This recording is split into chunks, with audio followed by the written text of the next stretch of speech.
primer semestre. Como te preguntaba, bueno, ahorita van a aprender sus cámaras, vas a poder ver por lo menos de lejitos sus caras, ¿ya? Son estudiantes de las carreras de Sociología, Antropología e Historia, ¿no? Que se ha creado recién, bueno, Antropología e Historia son programas todavía, pero están estudiantes de esas tres carreras y algunos de ellos viven en otros lugares que no es Cochabamba, ¿no? Entonces, bueno, este sería el momento en que puedan encender sus cámaras para que sí las pueda ver, ¿no? Y quien va a conducir hoy día la actividad es Giovanna, que está ahí con cámara. Para está Noel, que está en el alto, ¿no? Está Gabriel también. Entonces, Giovanna se va a encargar de conducir esta entrevista. Ahí está Eric. Eric es oficial del ejército, ha estado en los incendios de Chiquitanía también, ¿no?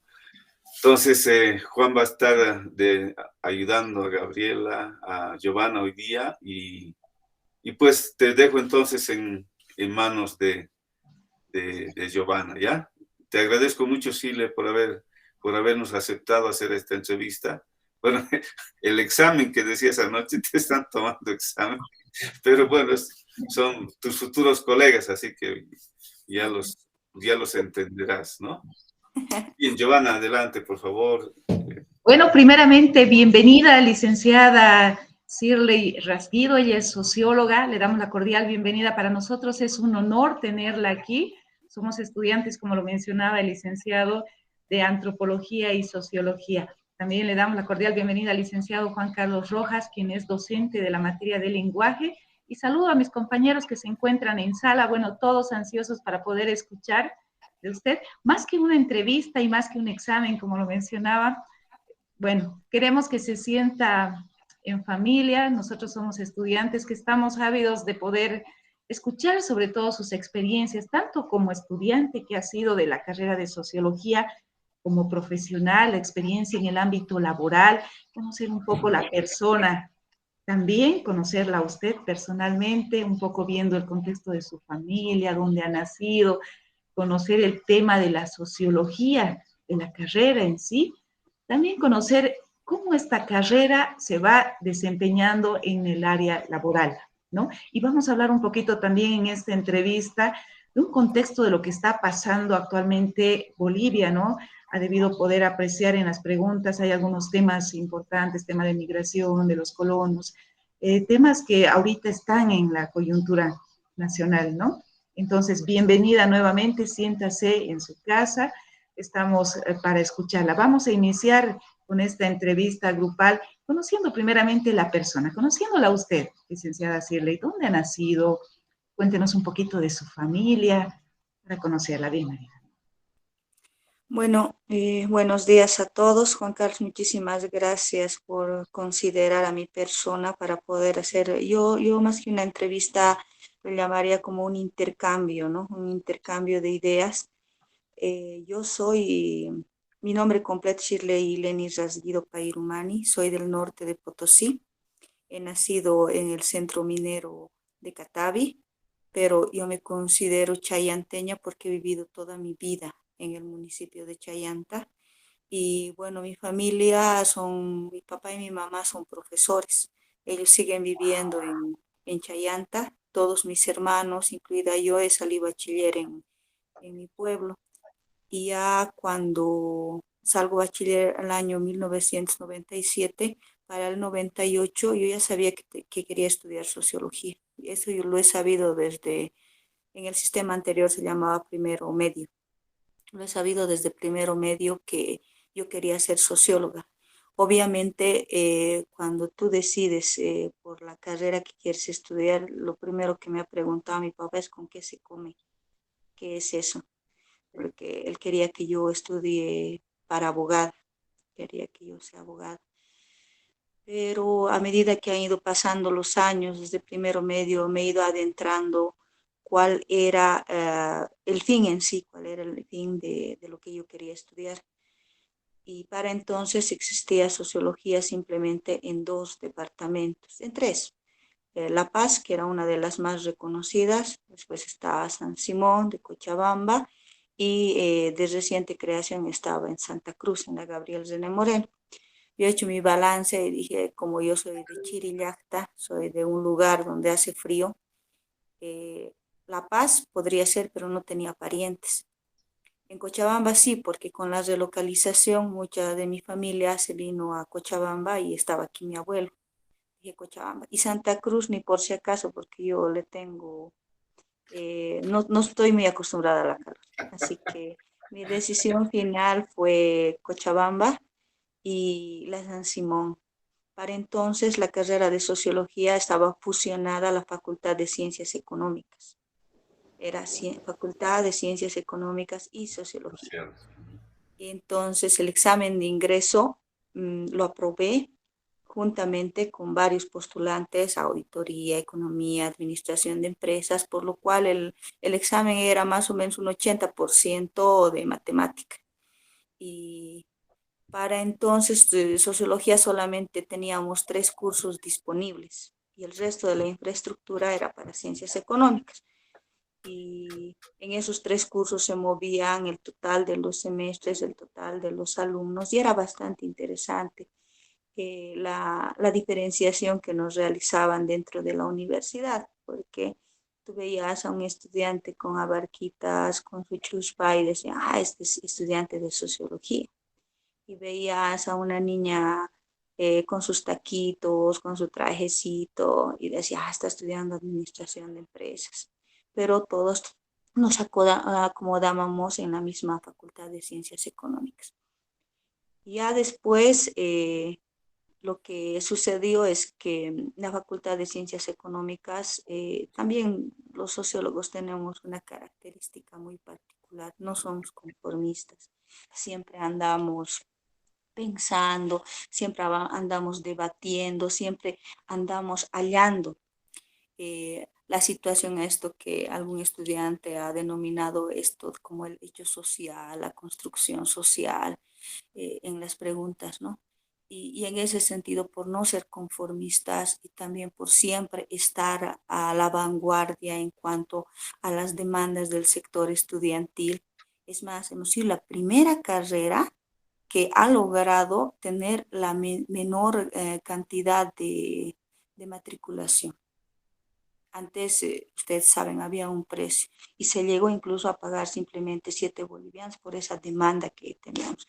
Y éramos el bastión también de defensa de los derechos estudiantiles a nivel de la San Simón. Y eso nos ha traído también, yo viéndolo ahora después de tantos años de haber dejado la carrera, eh, como una tipificación de lo que era sociología frente al resto de carreras, ¿no? Nosotros éramos más problemáticos, más de batalla, más de guerra. Siempre hemos sido así como carrera de sociología. Claro, ahora no sé cuál será el contexto. Me relaciono muy poco con la universidad, a no ser con otros componentes de investigación, con el que sí estoy, pero por lo demás, imagino que mantenemos esta característica combativa de crítica, de análisis, ¿no? Entonces, eso es lo que pasó y dejamos las instalaciones de la Facultad de Ciencias Económicas y nos trasladaron, nos hemos convertido en un poco como en gitanos, ¿no? Allá mis últimos semestres nos dieron un espacio que era como una casa ahora donde es el posgrado de Ciencias Económicas. Allá hacíamos nuestro cielo y nuestro infierno los de sociología, porque nuestras fiestas las podíamos ver con una sicuriada, a veces llegaban grupos de rock y veíamos todo tipo de exposiciones y análisis muy interesantes. En ese tiempo a mí me pareció que encajábamos más en ese espacio, más que el de ciencias económicas, donde nos restringían a 3 aulas, ¿no? Y fue interesante porque pudimos conocer las distintas perspectivas sociológicas, no solamente desde el campo de análisis como estudiantes, porque ahí ya un poco íbamos definiendo a qué nos íbamos a dedicar a posterior, ¿no?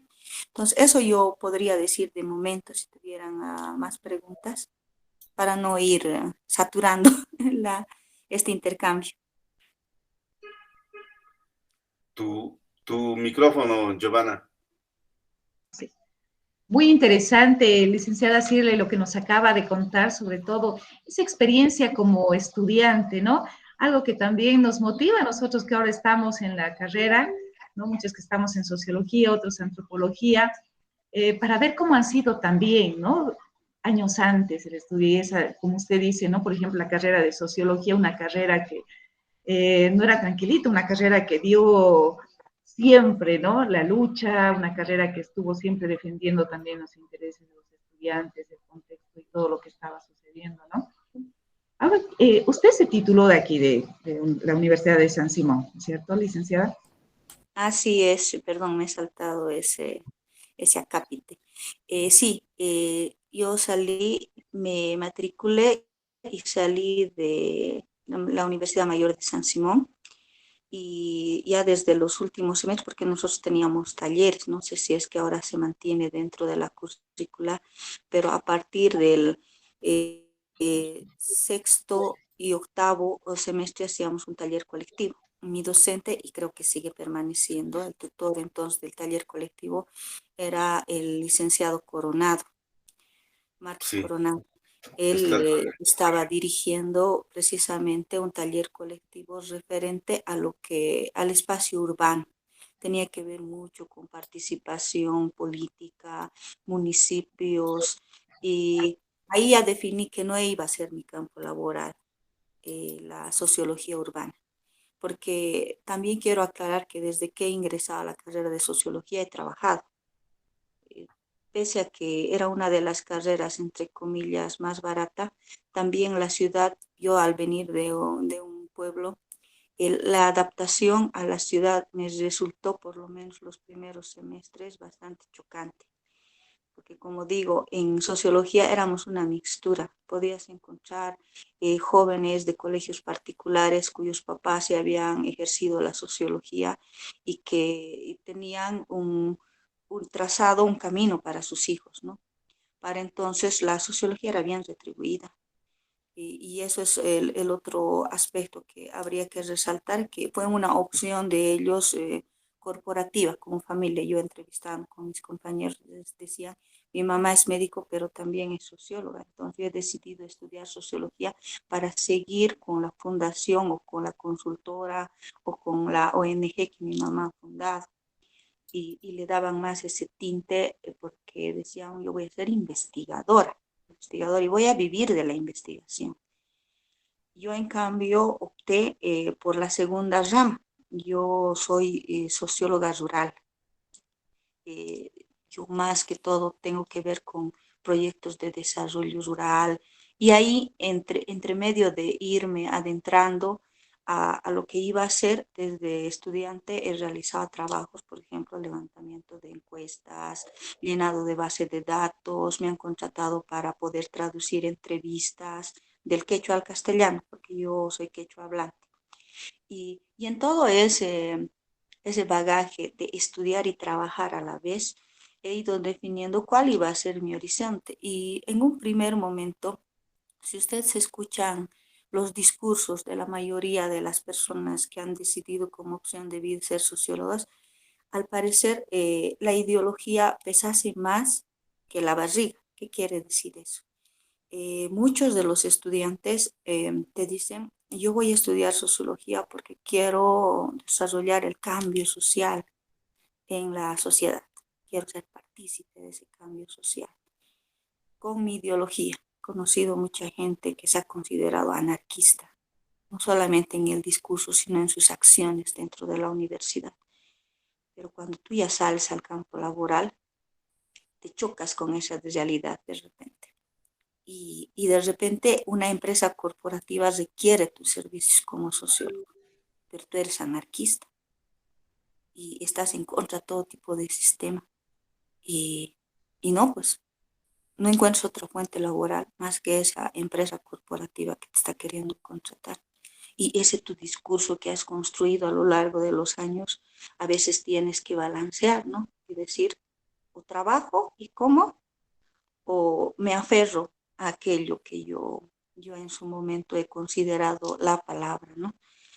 Y eso he podido ver en varios compañeros de carrera con los que he compartido y ha servido también para que ellos puedan y yo misma podamos reflexionar a dónde queríamos ir con esto de nuestra profesión, del campo laboral, que no es nada fácil.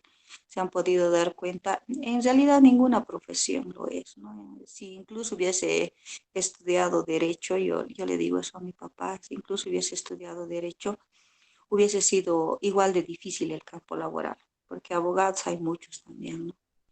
Y en ese sentido yo creo que cada uno ha tomado como una opción personal a qué dedicarse y cómo enfocar la disciplina con la que ha estudiado. Entonces sí he salido de la Universidad Mayor de San Simón y yo he ingresado el año 1998 y para el 2001 yo me he titulado. Una de las experiencias que tal vez no he podido yo comprobar personalmente y me hubiese gustado es de haber realizado mi tesis. No he realizado tesis, para entonces surgió la modalidad de excelencia académica y con dos compañeras más nos dieron la oportunidad de podernos titular con, con esa modalidad. Y de ese modo yo no he podido realizar mi tesis, aunque hubiese, ahora que lo pienso, hubiese resultado interesante porque lo que yo quería realizar era el análisis del conflicto territorial entre Laimes y Gagachacas. Bueno, yo soy de la zona, ¿no? Y para entonces no resultaba atractivo en el tiempo que yo estaba realizando la tesis, que era el año 2000, esa problemática en específico, más estaba queriendo realizar una evaluación de la ley de participación popular, la reforma educativa, porque ya habían pasado como 10 años, ¿no? Desde 1994 ya habían pasado algo de tiempo y querían más que todo que las carreras como sociología se enfoquen en un análisis de esas leyes y reformas. ¿Cuántos Y en ese años, perdón, no, perdón, licencia, cuántos años ya de profesional lleva ya adelante? actualmente, mira, desde el año 2002 que he trabajado en Tacopaya hasta ahora, son buenos años, ¿no? Más de 15 años. Eh, 2002, 20 años, ¿no? sí, De sí, 2002 así a es. ahora 20 años. Sí, 20. desde ese año que soy profesional y que he ido ejerciendo, ¿no? La carrera. Actualmente, ¿dónde está desempeñando su trabajo, licenciada? Bueno, yo realizo, el sociólogo es multitutti frutti y yo realizo varias actividades a la vez. Yo actualmente estoy ejecutando un proyecto de salud que tiene que ver, el proyecto se llama Mercados Saludables. Y con ese proyecto lo que estábamos realizando es la evaluación de los comerciantes de dos mercados de Sacaba, ¿no? Abasto y Quintanilla, donde hemos realizado exámenes médicos para ver cuáles son sobre todo las causas y qué ha ocasionado la pandemia en este sector. Al ser el mercado uno de los centros en los que más las personas fluctúan, porque siempre tienes que ir a un mercado a comprar cualquier producto, cómo se ha irradiado la enfermedad y cuáles han sido los principales cuidados que han tenido los comerciantes para con ellos y para con las personas que compran en los mercados. Entonces, mi rol ahí ha sido ser ese puente entre los médicos, porque yo estoy trabajando con médicos que son epidemiólogos, estoy trabajando con biólogas que trabajan en laboratorio, estoy trabajando también con lo que son enfermeras, todo el sector médico. Y ahí como socióloga que pito toco, pues ustedes saben de que alguien tiene que ser ese puente de nexo entre las organizaciones sociales, el ciudadano de pie y esto que es la medicina convencional. Y ese es el rol que estoy ejerciendo, ya van a ser 3 años, con este año se concluye el proyecto y estamos haciendo nomás ya el seguimiento y monitoreo de lo que ya hemos, los datos que ya hemos recolectado, ¿no? Eso y aparte también soy miembro juntamente con Juan Carlos de la investigación del PIAC que se está realizando en los municipios de Vacas y Ansaldo.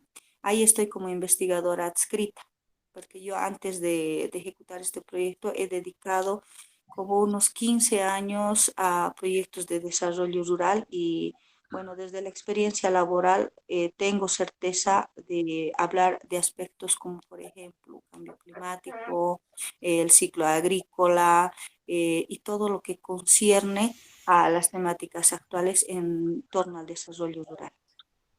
Licenciada Celia, ¿y cómo considera usted el rol que juega el sociólogo dentro de la sociedad, dentro de la comunidad? ¿Cómo nos ven? ¿Cómo ven a los sociólogos? Hay muchas personas que aún no conocen que existe una disciplina que tenga que ver con el análisis y la resolución de problemas de una sociedad determinada, ¿no? Ahora mismo en el proyecto que estoy ejecutando, piensan que soy licenciada en enfermería, entonces, o me llaman doctora porque trabajo con médicos y muchos me hacen consultas incluso respecto a esa disciplina. Pero la importancia en donde, cuando me he empezado a dar cuenta de la necesidad de la sociología, y no solo yo, si ustedes se fijan, nosotros por el mismo hecho de analizar, de podernos entremezclar en este contexto, en los anteriores contextos, nos da la oportunidad de ser multidisciplinarios. Podemos trabajar, yo en mi experiencia laboral he trabajado en mi primera etapa de socióloga, he trabajado con veterinarios, con agrónomos, he trabajado con economistas, he trabajado 10 años en CIPCA, que es también la institución donde ha trabajado Juan Carlos, ahí ya nos conocimos. He trabajado en la regional de CIPCA Cochabamba. Ahí le da sentido a tu trabajo porque nuestro rol como CIPCA en ese entonces era generar el poder local desde las organizaciones campesinas y dar a denotar que esta realidad de las comunidades serían un interesante insumo para el manejo político, en primera instancia a nivel local, por cómo también era la democracia comunitaria alrededor de los municipios en los que estuvimos interviniendo, y no solo en Cochabamba, sino a nivel de Bolivia. Tenía características muy interesantes y la población tenía mucho que aportar a la realidad de entonces, ¿no? Y eso había sido como fruto de reformas como la reforma agraria, ha estado la ley de participación popular, la ley INRA y varias de estas reformas que se habían implementado en los años de 1990 a 1994, ¿no? Y eso se ha constituido en un insumo para poder ir trabajando con las comunidades. Y de hecho, muchos de las comunidades valoraban este trabajo que realizábamos porque el sociólogo, el cientista social, se ocupaba específicamente de la capacitación, no solamente organizativa, sino también política. Hacíamos análisis de contexto en las comunidades, se analizaban leyes y todo lo que salía, entonces teníamos que desmenuzar para que las comunidades puedan tener conocimiento de aquello que se estaba hablando y poder participar activamente en la toma de decisiones dentro de su espacio local. Entonces, en una primera instancia con CIPCA pasó eso y se dio, yo noté bastante la importancia de lo que había estudiado porque después me resultaba poco objetivo. Ustedes saben, en los semestres de sociología, lo primero, aprender cómo rezó el capitalismo, el uno, el 2 y el 3, Carlos Marx y todo lo que gira alrededor de eso. Ya después se leyó a Durkheim, se leyó bueno, un montón de autores de los clásicos y también pudimos ver algo para entonces nuevo. Pero cuando le das sentido a tu profesión, porque esto de las teorías sociales, les soy sincera, muy poco me ha servido a mí dentro de mi desempeño laboral, porque hay que ir construyendo conocimiento. El hecho mismo de relacionarte con un agrónomo, con un veterinario y caminar las comunidades con ellos y bajar el nivel del lenguaje del agrónomo, del veterinario, para poder hacer sinergia con las comunidades, es un nivel de abstracción que también te llama a interrelacionarte con otras disciplinas. Y en este caso, aprender a hacer un biol, aprender a cómo vacunar a las vacas, a aprender cómo organizar una campaña. Entonces, todo eso se ha ido rotando en mi trabajo, ¿no? En lo que ha sido CIPCA y además del debate y el análisis crítico a nivel local, departamental y nacional, porque ya después compartíamos con el resto de las regionales. Mi siguiente trabajo fue lo mismo, pero a nivel de consultora. Y ahí ya pude conocer otras realidades como es el caso del departamento de Sucre y trabajar con cadenas productivas de los ajiceros y maniceros de Chuquisaca, centro. Mi siguiente trabajo fue casi lo mismo porque trabajé con Inca cerca de 2 años como socióloga y ahí el contexto de trabajo fue sobre todo el Cono Sur y lo que sería Tiraque. Y fue hacer lo que en Sitka, pero en más chiquito. Y ya con una experiencia que ya habías adquirido y que podías fácilmente moverte como pez en el agua en las actividades concernientes a Inca. Cuando cambio totalmente de rubro y doy un giro tremendo es cuando me constituyo como funcionaria pública. He trabajado 2 años con, con planificación en el municipio de Quillacollo. Y ahí ya no trabajo ni con agrónomos, ni con veterinarios, ni con economistas. Trabajo con arquitectos, con ingenieros, con topógrafos y realizo los estudios socioeconómicos de proyectos de infraestructura. Y mi último trabajo con el que estoy ya durando bastante tiempo y que he hecho bastantes, desde el Papa Nicolau, el coronavirus y ahora estoy con enfermedades cardiometabólicas, a eso también voy a llegar este año. Entonces he interactuado con médicos, ¿no?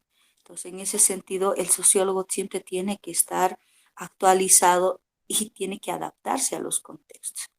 Y el campo laboral, que tal vez es la otra pregunta a la que me estoy adelantando, es que nosotros podemos ejercer nuestra profesión desde el ámbito que nos llame. Conozco a sociólogos que trabajan en el tema penal, por ejemplo, están trabajando con cárceles. Conozco a sociólogos que han trabajado y trabajan con el tema de salud sexual y reproductiva. También conozco personas antropólogos que han ejercido el rol del sociólogo y están realizando proyectos de desarrollo rural, porque tampoco es cerrado, somos ciencias sociales, ¿no? Y he conocido filósofos que han realizado trabajo de desarrollo rural. Claro, ejemplo, Lorenzo, ¿no? Juan Carlos, filósofo, pero que ha realizado acciones de desarrollo rural. Y también conozco economistas que pese a que tienen el título de economista, doctor en economía, hacen el rol de sociólogo. Y es que eso el campo laboral es bastante, eh, no se mantiene en movimiento y lo que tenemos que hacer como profesionales es constantemente adaptarnos y actualizarnos. Bastante amplio, bastante multifacético. Entonces, la carrera de sociología, como usted lo mencionaba, y todo este trabajo que ha venido desarrollando desde el área rural, que ha trabajado en proyectos, también en el tema de la salud, que ha estado inmersa en todo esto, y ahora también en oficina, ¿no? Con estos proyectos, para mostrar y conocer también que de pronto a veces uno cree, ¿no? Va a salir de sociólogo, va a estar simplemente en proyectos, quizás en un escritorio, pero qué interesante poder conocer también todo este trabajo, sobre todo que va desempeñando un sociólogo y todos estos roles que le toca desempeñar en realidad. Como con estas transformaciones que se está dando en Bolivia, es demandada la carrera de sociología. Hemos visto que sí, ¿no? O sea, muchos sociólogos se están desempeñando en diferentes áreas en realidad.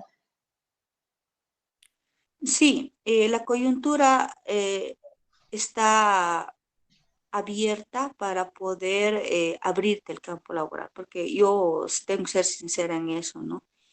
Uno de los aspectos en cualquier profesión, lo que se exige es la lectura, es también la constante reflexión, adaptación y sobre todo la creatividad. No podemos estar conformes con lo que conocemos. Recientemente he terminado un diplomado en resolución de conflictos y ahí puedes ver el amplio bagaje donde no hay conflicto. El caso de Carajara, por ejemplo, los conflictos de límites territoriales, los recientes conflictos en Santa Cruz y conflictos micro que tienen que ver con la cotidianidad. Es cotidiano, porque algunos me decían, mientras más problemas haya en el mundo, los sociólogos siempre van a tener trabajo, porque en realidad nosotros somos ese puente entre la sociedad y estas instancias. Y de esa manera podemos llegar a conciliaciones. Sí, el abogado lo hace desde su campo laboral, pero muchas veces lo hace tan, ¿cómo les diría?, tan esquemáticamente, tan ordenadamente y está atado a leyes y normas, y eso siempre el abogado ir reflexionando. Podríamos hacerlo así, pero tal ley dice esto. Podríamos hacerlo así, pero esto nos impide. Pero que he ido aprendiendo durante este transcurrir, que a veces las decisiones incluso más técnicas terminan siendo políticas. Hice un curso sobre lo que era la incidencia en políticas públicas y realizamos, era interesante, realizamos el mapeo de actores, realizamos las conexiones que existían entre la propuesta planteada y todos estos actores que existían y eso, y planificamos que la resolución o el planteamiento de esa política pública y su ejecución iba a realizarse en un año hasta su aprobación.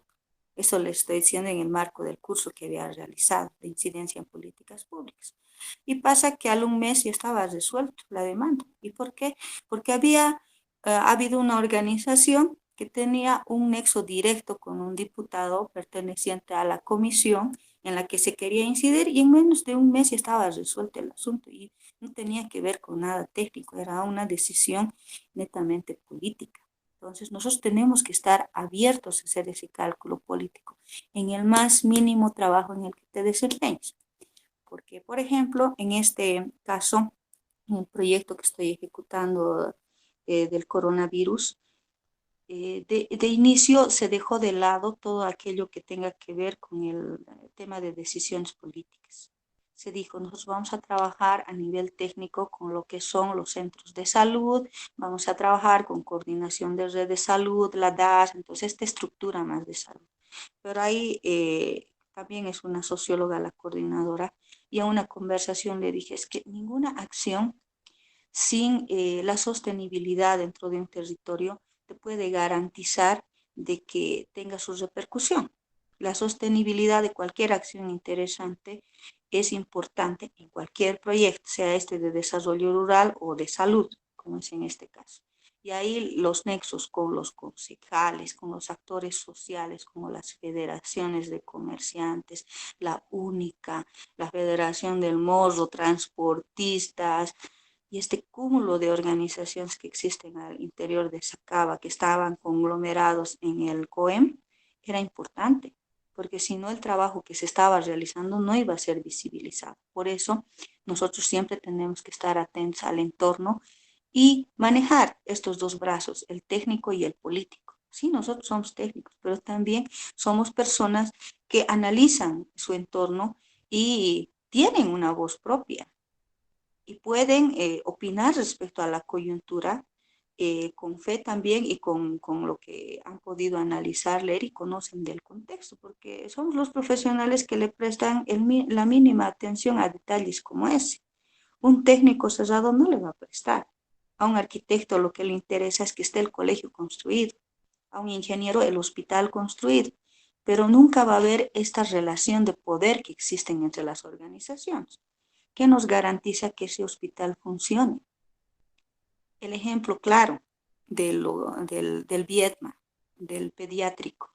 Está esa infraestructura que bien se ha planificado desde el punto de vista arquitectónico, ingenieril, pero no está funcionando. ¿Qué ha fallado ahí? No solamente los materiales, tiene que ver con una decisión política, tiene que ver con una apropiación del ciudadano a pie de esa infraestructura, tiene que ver con aspectos incluso como corrupción, tiene que ver con continuidad de gestión. Esos aspectos no escapan a la vista de un cientista social.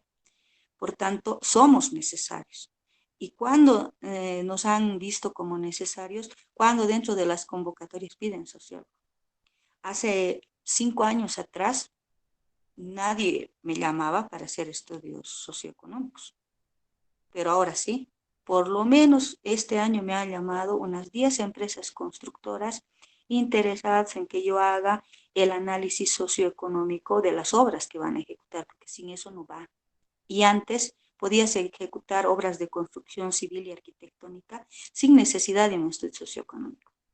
Ese estudio socioeconómico que te dice cuántos habitantes existen, si esos habitantes en realidad merecerían la inversión que se está queriendo realizar. La construcción de un hospital no puedes hacer para 25 personas. Entonces, hacemos ese análisis, la viabilidad social, técnica, y ahí también entran en juego otros profesionales como los ingenieros medioambientales que hacen la ficha técnica. Entonces nos constituimos en un equipo que permite sacar a la luz esas obras grandes que ven. Si ustedes ven un colegio que dice ahí, no sé, la mayoría le ponen Juan Evo Morales, ¿no? Él ha ejecutado por la UPRE. La mayoría de los proyectos que se han ejecutado por la Unidad de Proyectos Especiales por la UPRE tienen un estudio socioeconómico. En su mayoría los realizan los economistas, pero ahí se han dado cuenta que el economista es frío en sus cálculos. Él dice, el ingreso per cápita es esto sería, hace su análisis económico del proyecto, ¿no?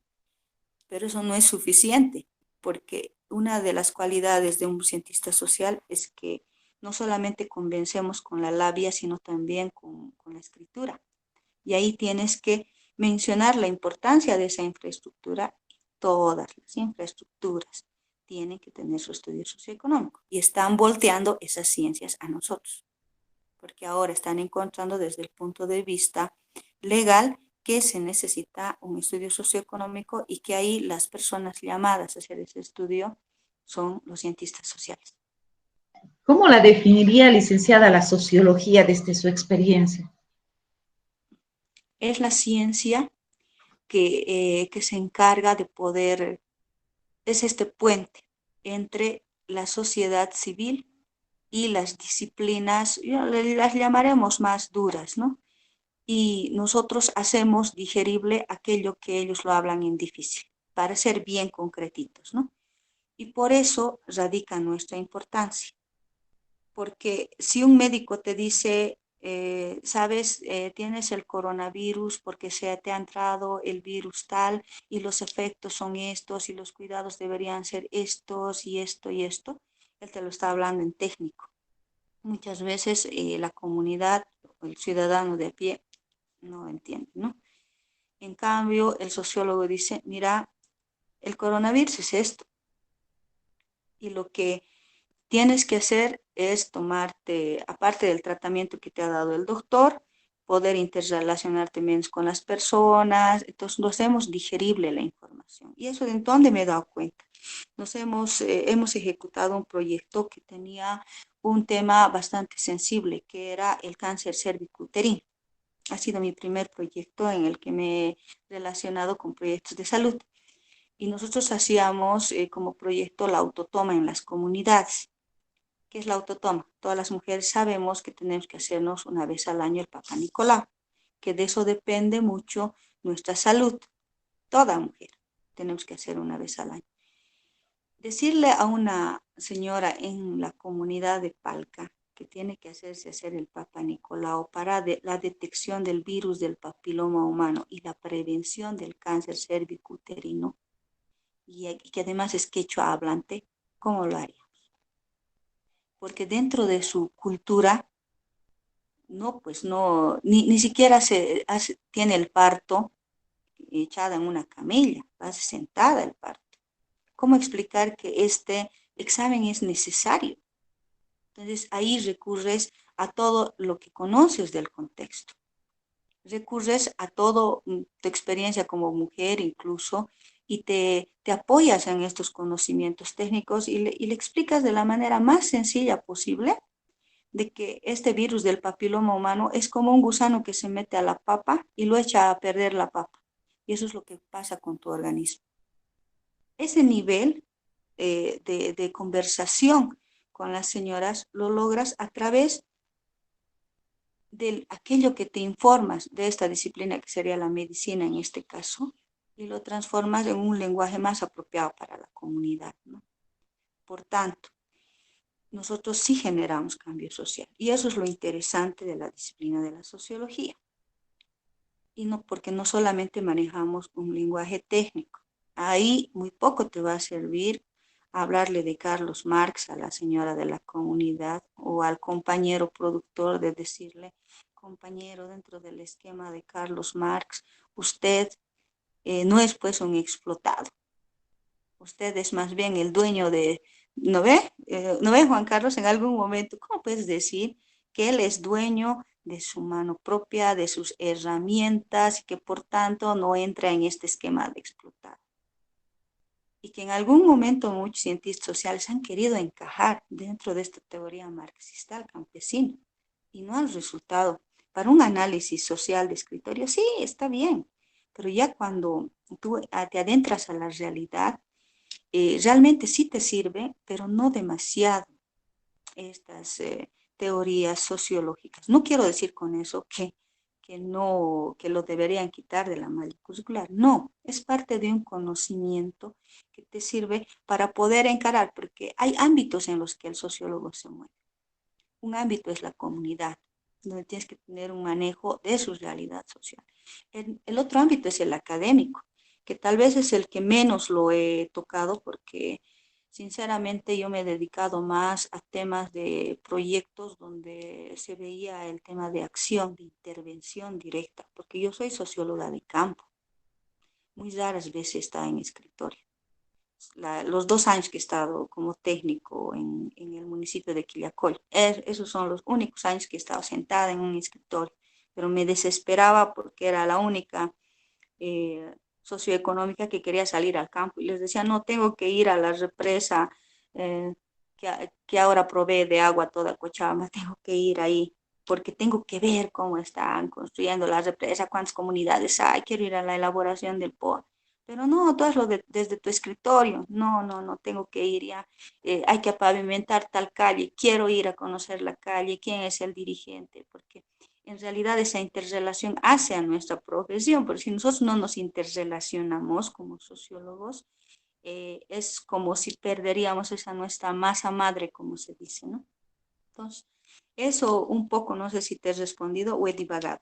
No, no, ampliamente. La respuesta ha sido muy amplia. Realmente nos ha dado todo un contexto tanto de la labor, del trabajo que realiza un sociólogo, cómo es demandada la profesión. De pronto, como usted lo mencionaba al inicio de este diálogo que estamos sosteniendo con ustedes, su experiencia, sobre todo, eh, en casa a veces muchos papás dicen, ¿no es cierto? Pero ¿dónde? ¿Sociólogo dónde? ¿O antropólogo dónde? No vas a tener trabajo, ¿no? Pero nos está mostrando ahora que en realidad sí hay trabajo, ¿no? Y los sociólogos son demandados dentro de la sociedad por el trabajo que realizan, muchos proyectos que necesitan realmente de un sociólogo para poder ser aprobados, inclusive no necesariamente tiene que estar este estudio de un sociólogo. Qué interesante sobre todo esto. Y cómo, por ejemplo, aquí tengo una pregunta que también mencionaba en relación a esto. Por ejemplo, Augusto Comte inició la tradición sociológica de emular las ciencias puras. ¿Qué hay en esto? Como que un poquito nos ponemos a pensar, ¿no? Esto de la física, las matemáticas, ¿por qué las ciencias sociales necesitan emular para ser válidas? No necesariamente. Yo pensaría en ida y vuelta y a la inversa, como quien dice, ¿no? Sí, nosotros necesitamos de las ciencias puras porque en muchos de los informes, porque no es solo acción social, ¿no? Tienes que tú dar también fe, dar fe de lo que has venido ejecutando y la manera más visible para tomadores de decisión y hablando desde el punto de vista técnico es también el manejo de estadística. Incluso la realización de los estudios socioeconómicos tiene mucho que ver con este manejo estadístico. El manejo que tú puedas realizar respecto al cruce de variables. Entonces, la estadística es fundamental para el caso de sociología, para ir dando fe de las acciones que has ido desarrollando. Entonces, en ese sentido, no podemos desligarnos de esta ciencia pura.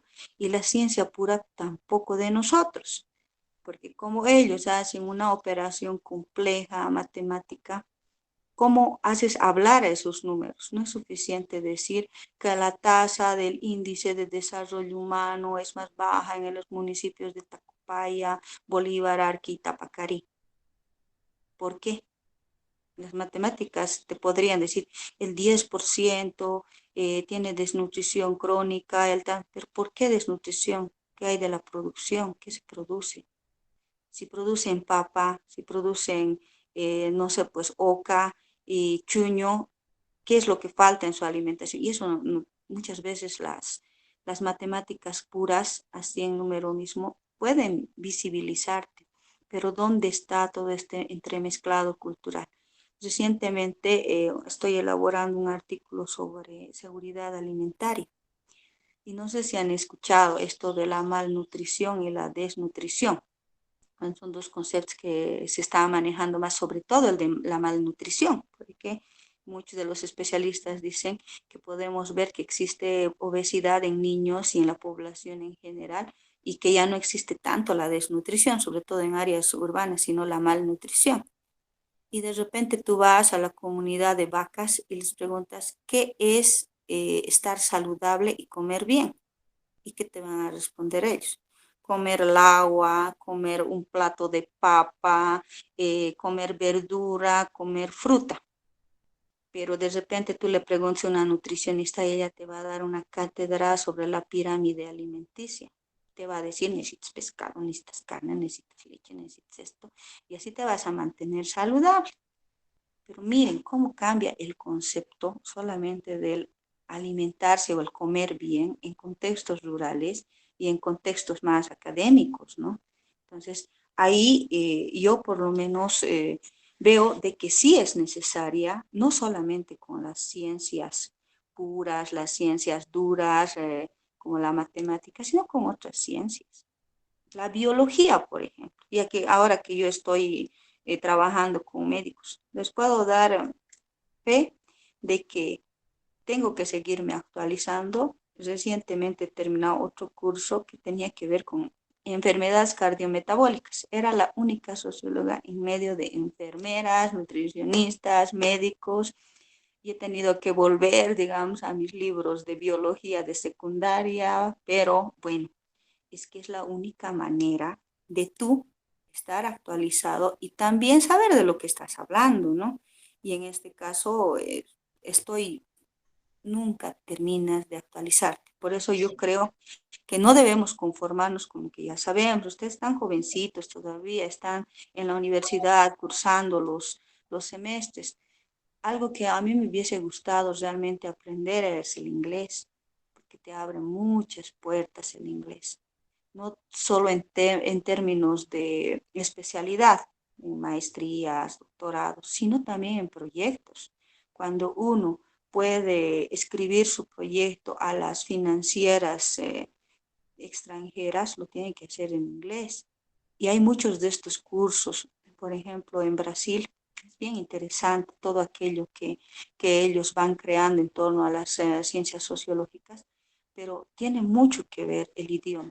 Yo hablo quechua, pero me hubiese encantado y estoy en ese proceso de querer aprender inglés, una cosa. Lo otro, estadística. Sí tenemos que ponerle empeño en aprender porque eso nos va a abrir muchas puertas laborales. Y lo otro, que no es además todo lo que tenga que ver con tecnología, el manejo de redes sociales, el análisis de estos nuevos paquetes que han aparecido en cuanto a la construcción de mapeos, la construcción de mapas y todo aquello, hay que nomás especializarse y nunca dejar de leer, nunca dejar de aprender y eso nos garantiza esta interrelación con estas ciencias. ¿Cuál sería la finalidad que tiene la sociología con la sociedad? ¿Cuál es la finalidad de un La sociólogo? resolución de conflictos, desde siempre ha sido eso, ¿no? O sea, tú te inmiscuyes dentro de un grupo social y el grupo social siempre tiene problemas. Problemas de, no sé, pues en cuanto a infraestructura, acceso de servicios básicos, toma de decisiones. Aquí yo pertenezco a la OTB Barrio Magisterio. ¿Cuál es el problema más recalcitrante? El acceso al agua potable. ¿Cómo podría un sociólogo intervenir dentro de ese problema que parece bastante técnico? Pues bien, existen casas que, por ejemplo, en mi zona existen lavaderos de los pantalones jeans que absorben mayor cantidad de agua que el resto de las familias. ¿Cómo puede ser la planificación de eso? Entonces, tiene que ver también con la planificación del espacio, la toma de decisiones. Entonces, para nosotros desde siempre ha sido el fin la resolución de conflictos sociales, de cualquier índole, incluso que tengan que ver con aspectos técnicos como este, ¿no? Recientemente han habido bastantes convocatorias de empresas como YPFB para realizar, ¿para qué se requiere un sociólogo en YPFB? YPFB extiende todo lo que son su infraestructura en las comunidades, que sea apertura de pozos y todo eso. ¿Qué hace el sociólogo? Va el sociólogo y hace pues su trabajo, conversa con las comunidades, llega a un acuerdo, entonces la resolución de conflicto, el manejo del conflicto y la resolución. Hay un proyecto que se va a implementar y recientemente me ha entrevistado una colega socióloga, Silvia Cardona, y ella está haciendo parte de la construcción de un proyecto que es la transformación de las aguas residuales del río Rocha. Y me pareció interesante. Y ella dice lo que del lameo del río Rocha, lo que están queriendo hacer abono. Y ese abono comercializarlo en las comunidades que producen maíz. Y ella me dice, ¿qué piensas al respecto de eso? Y yo le digo, ¿no? Muchas de las comunidades lo que están haciendo es utilizar el abono químico y si este abono garantiza que va a mejorar la producción y que además es ecológico, ¿sí? Entonces eso yo lo apruebo y yo consumiría maíz con ese tipo de abono, dependiendo de la característica de la producción. Entonces ahí date cuenta que nosotros siempre estamos en puntos álgidos. Ahora el problema de Jara es un tema y uno que otro sociólogo ha estado interviniendo en eso, pero no solamente pasa por tema técnico, también sobre todo por tema político, y eso nos tenemos que meter en nuestro chip de profesional, que va a haber muchos casos en los que vamos a tener que poder recurrir a estos dos aspectos, lo técnico y lo político. Hablando de transformaciones que usted mencionaba, licenciada, ¿qué cambios considera que han transformado a la sociedad? A la sociedad boliviana, a la sociedad internacional, departamental, local. A la sociedad boliviana que estamos, ¿no? En realidad somos bolivianos para conocer un poco también nuestra situación actual. Ya. Si bien no he vivido la revolución de los 50, ha marcado un hito muy importante en la participación de la sociedad civil, sobre todo respecto a los sindicatos agrarios. He podido realizar un recorrido histórico, me he adentrado a eso de cómo se han ido construyendo y cómo han ido surgiendo estos líderes que han tenido una clara visión respecto a cómo debería ser la sociedad boliviana. Un aspecto, ¿no? El otro hito que yo identifico es el de 1900, de los 90. ¿Por qué? Porque en ese hito han surgido conceptos y aspectos importantes como el tema de la equidad de género, por ejemplo, que hasta ahora para un cientista social el no saber qué es la equidad de género, estés de acuerdo o no, es un error. Todos los proyectos de infraestructura, desarrollo rural, urbano, tienen que ver con el tema de equidad de género. No pueden estar. ¿Por qué? Porque la comunidad internacional no te pide. Lo pone como condición el análisis de la equidad de género, el análisis de cambio climático y el análisis de gobernabilidad o democracia. Esos tres aspectos, como cientista social, tienes que conocerlos en cualquier ámbito que te desempeñes, porque esos son indicadores transversales que todos los proyectos te piden. Entonces, el 90 para mí ha repercutido en eso, la generación de este análisis de conceptos como la equidad de género, la participación política de las comunidades y además de que ahí la ley de participación popular lo que ha hecho es abrir los ojos a la sociedad civil y de ese poder que estaba centralizado lo ha ido delegando a los municipios y ahora vemos el efecto, ¿no? El poder que tienen los municipios en torno a la toma de decisiones a través de la delegación de sus candidatos.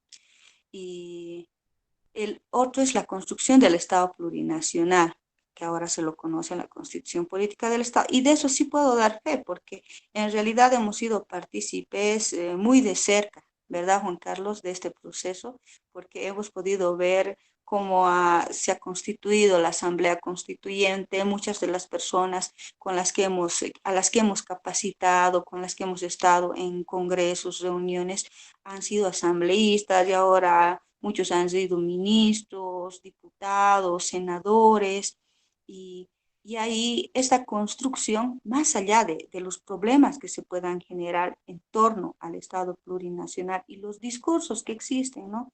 Los derechos de la madre tierra, la despatriarcalización, la descolonización, que son conceptos que resultan atrayentes para un cientista social, porque no solamente nos podemos quedar con el concepto que dice la Constitución Política del Estado, las normas, sino cómo eso se efectiviza en el día a día de las personas. Y ese hito a mí me parece muy importante porque ha acuñado no solamente a nivel de Bolivia y en el discurso el concepto del vivir bien, por ejemplo, ¿no? En la mayoría de otros profesionales, porque estoy en contacto con profesionales de Bélgica, también de cientistas sociales o con profesionales de Japón, y ellos ven en el concepto del vivir bien, digamos, el concepto estrella que Bolivia puede exportar al mundo. Y, y ahí yo tengo mis tertulias con ellos y les digo que evidentemente el concepto resulta atrayente, pero la efectivización del concepto es otra cosa. El Cuando uno tema de habla... sí, perdón que la corte. Y el tema de la migración también en esto va, por ejemplo, realmente hay una verdadera migración porque se ve bastante, ¿no? Que se migra, muchas personas van, por ejemplo, igual del norte buscando mejores también oportunidades de trabajo, está el eje central como La Paz, Cochabamba, Santa Cruz, que de pronto ahora se va a ver seguramente en esto el tema del censo, ¿no? Mayor población, no se ve, qué sé yo, gente que venga del exterior a quedarse, en realidad somos nosotros que nos vamos movilizando de un departamento a otro. Hay una verdadera migración. Sí, siempre ha habido, no es un fenómeno reciente, porque para poder un poco recordar cómo se realizaba la alimentación de las comunidades, existía un manejo vertical de los pisos ecológicos. Entonces los que vivían en el altiplano iban a los yungas a traerse su coquita, a traerse algo de fruta, y mientras bajaban iban a los valles y traían maíz. Entonces ha habido, va a haber, porque esa es la naturaleza del ser humano, ¿no? Y de hecho, muchas de las comunidades, yo he trabajado con CIPCA en las comunidades de Sacabamba, Ansaldo, Torotoro y Acacio. He estado 10 años trabajando en esas comunidades. Cuando yo ingresé a Sacabamba, Sacabamba tenía una población total de 6.500 habitantes, municipio pequeño. Cuando yo me retiré de Sacabamba, estaban bordeando los 4.320, más o menos. Y ahora que yo totalmente me he desligado de las actividades de CIPCA, pero recientemente me han dicho que están por los 3.000 habitantes, eso sin censo, ¿no? Y hay que reconocer de que donde no existe calidad de vida, no existe las condiciones mínimas para poder generar tu convivencia familiar, entonces tomas una decisión, ¿no? Las comunidades poco a poco se están despoblando, los jóvenes se están yendo a territorios donde fluctúa la economía. No solamente Santa Cruz es el primer polo al que se van, Santa Cruz. En esta, y, en No esta, solamente Santa Cruz.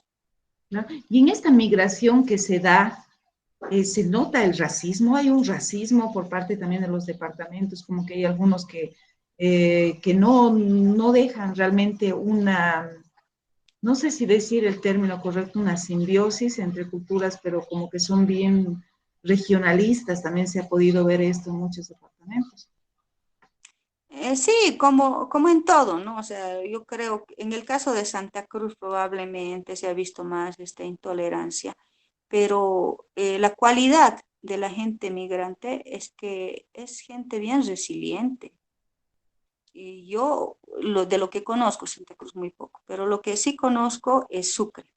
En el caso de Sucre, si tú ves, hasta hace poco todo lo que es el casco urbano, que la ciudad blanca, está las casas pintadas de blanco, todo, y la gente, cuando nosotros fuimos a la Asamblea Constituyente, porque hemos ido en un viaje de intercambio, había una intolerancia, pero eso obedece también a tiempos políticos. Y ahí fuimos con productores, campesinos, y yo recuerdo que nos escupían en la calle a los productores y a nosotros por estar con ellos, ¿no? Y nos decían, fuera, váyanse.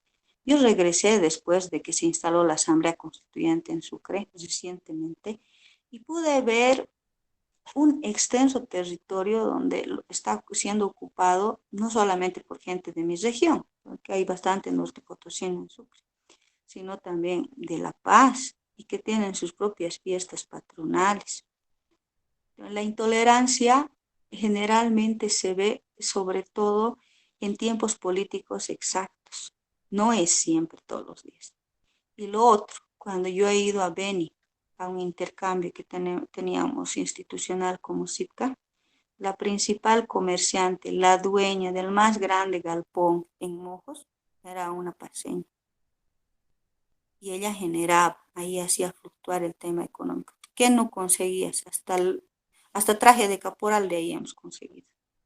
Entonces, ahí la intolerancia tiene mucho que ver con estos procesos políticos y con la forma como ellos han sido también, que es el otro aspecto que no debemos descuidar, el tema de la educación, el tema de la familia, el tema de lo cultural, el análisis del discurso mismo de esa región, ¿no?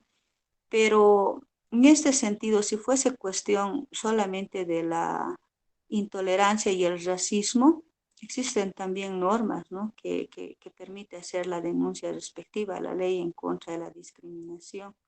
Entonces, existen los mecanismos.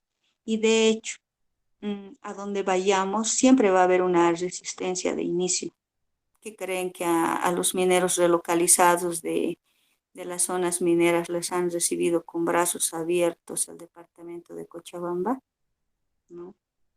Que creen que a los cochabambinos del Valle Alto que han migrado a Argentina, en Argentina los han recibido con brazos abiertos. No, existe intolerancia aún hoy y discriminación también, pero también está la estrategia resiliente de las personas de que migran para poderse adaptar.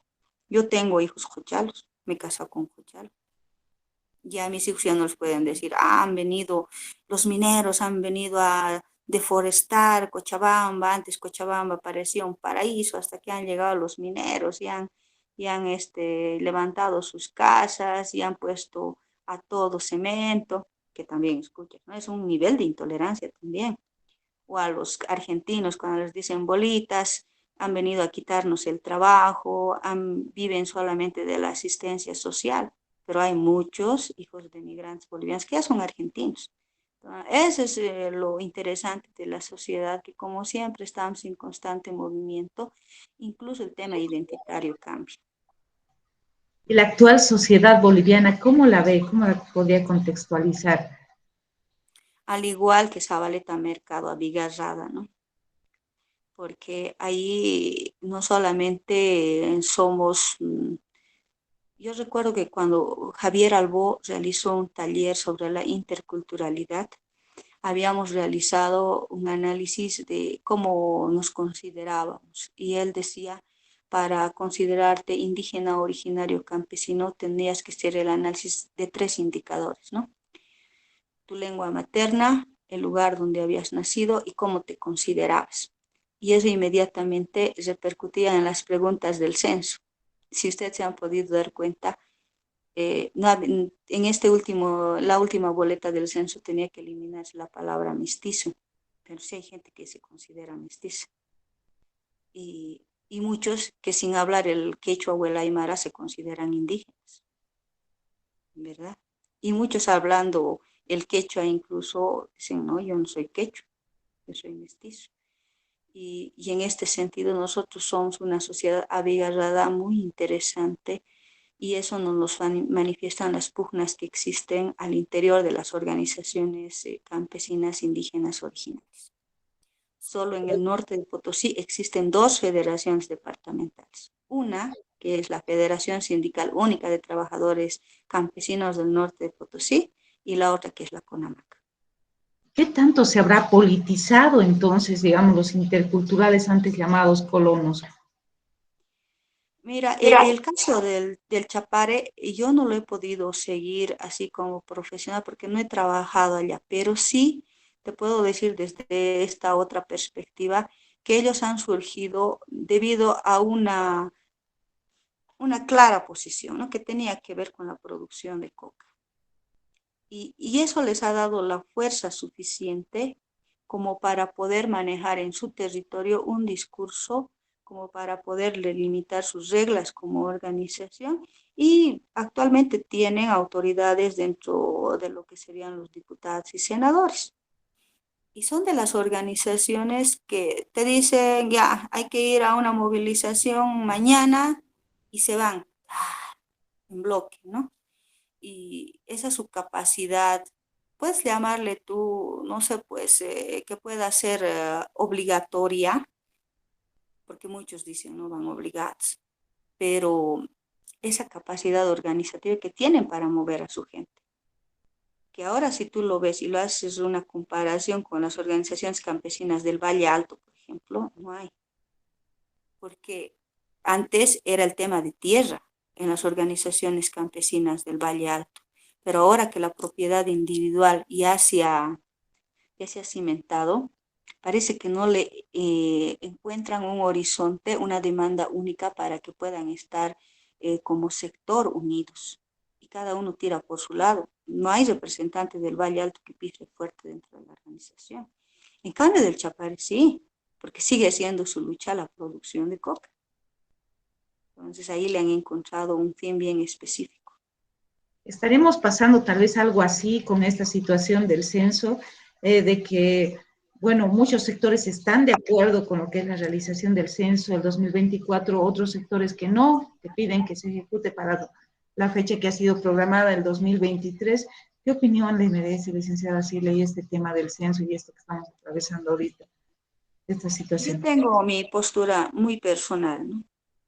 Que tiene que ver también, en algún momento el gobierno dijo, manejémoslo esto como un tema técnico. Y como un tema técnico, para evitar los conflictos, sí debería realizarse el año 2023, probablemente a finales, pero porque eso sería en el marco del respeto, sobre todo a aquella decisión. Yo como socióloga que trabajo con bases de datos del censo, ustedes saben que lo del censo 2012 se descartó. No hay certeza, no hay certeza técnica. Ahora se está dando largas al tema por cuestiones técnicas, pero si tú haces un análisis de los discursos que van manejando tanto comités cívicos de Santa Cruz, en este caso los más visibles, o los técnicos del INE y el gobierno, no notan que a rat se dan traspiés y a uno le da cierta impotencia, ¿no? Porque al final las decisiones políticas que deberían ser técnicas, se le están manejando en términos netamente políticos. Ambos bandos. No puedes decir que uno es más santo que el otro, ambos bandos. Y ambos bandos están cometiendo cálculos políticos que a la larga va a reportar también, pues, va a derivar en enfrentamientos. Y siempre he dicho esto, cuando los compañeros de las comunidades iban a movilización, yo les decía, ustedes van a la movilización, viene una bomba molotov, les pasa algo, ¿ustedes qué va a hacer de su familia? En ese momento ustedes van a ser los héroes, los mártires, así como en Sencata y como en Sacaba. Les van a hacer un monumento, no les van a faltar flores. Pero ¿y sus hijos y su familia? A veces nos prestamos a convicciones e intereses políticos. Somos piezas de un tablero donde los tomadores de decisiones nos ponen como carne de cañón. Si hubiese una convicción, ¿por qué oponerse al censo? ¿Por qué? ¿Cuál sería el interés? Ya, Tal vez alguno de las comunidades me dirán, es que se van a dar cuenta que en las comunidades hay menos habitantes o el tema más fundamental que es los escaños de los diputados y de los senadores. ¿Ya? Siempre hay que leer entre líneas. ¿Será el censo lo que motiva saber cuántas personas somos? ¿Serán los recursos económicos o será más bien la distribución de escaños? ¿Cuál será? Leeremos entre líneas como cientistas sociales, pero tampoco podríamos estar a favor de que se generen este tipo de tensiones que sabemos que va a acarrear nuevamente gente, que niños huérfanos, familias desintegradas, y la intolerancia va a repercutir en la gente que vive en Santa Cruz, va a repercutir en nuestros paisanos que viven allá, porque va a haber ese ojo crítico frente a. Entonces, todas estas acciones hay que pensarlas bien. Yo, como parte del Estado, hubiera aceptado esa conversación, hubiera aceptado que se transmita. ¿Por qué no se transmite el diálogo? Para ser fiel al pueblo boliviano. Si están ellos definiendo una medida como esta, ¿por qué no transmitir el diálogo que tienen técnico? ¿O piensan que no vamos a entender su diálogo técnico? El tema es de que sí debería ser en decisiones radicales que generan conflicto, tendría que ser transmitido cómo ellos están dialogando y qué argumentos están poniendo. Porque ahorita lo único que tenemos son las conferencias de prensa de ambos sectores, que están totalmente distensionados. Uno dice una cosa y el otro dice otra cosa, pero no te da pie a tu poder generar tu propia conclusión como ciudadano en base a la palabra que puedas escuchar. Ellos solamente te dicen lo que quieres escuchar, ambos puntos. Esa es mi lectura, y que también aquí los municipios, muchos han tomado un paso atrás. Y lo otro que a mí me ha resultado, siempre he dicho, no puedes tú vanagloriarte de un trabajo desacreditando el trabajo de otro compañero. Los técnicos que están ahí son por algo, ¿no? Entonces son gente que conocen el tema, pero decir ellos no conocen, ellos no pueden sustentar, eso no puedes hacerlo, porque hasta a mí me ha resultado chocante y he dicho, últimamente estamos en un punto en el que podemos desacreditar el trabajo que uno no hace, ¿no? Es, Bien, muchas gracias, muchas gracias. Licenciada Shirley, realmente ha sido una mañana, pero realmente muy, muy, muy provechosa la que hemos tenido hoy. Creo que a nosotros como estudiantes realmente nos ha enriquecido bastante su experiencia, tanto como persona, como profesional, todo lo que nos ha podido compartir con nosotros, nos va a servir de mucho, sobre todo, nos va a dar esa perspectiva como que de pronto como estudiantes estamos a veces un poco, ¿no?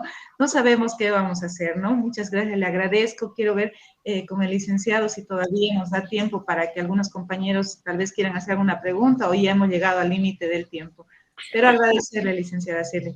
Sí, depende de Chile y si tiene tiempo todavía para atender algunas consultas, porque creo que hay curiosidades que han surgido, ¿no? Pero de todos modos agradecerte, Chile, por tu Y bueno, predisposición. también mil disculpas si quizás alguna pregunta no hemos tocado, no hemos podido tocar.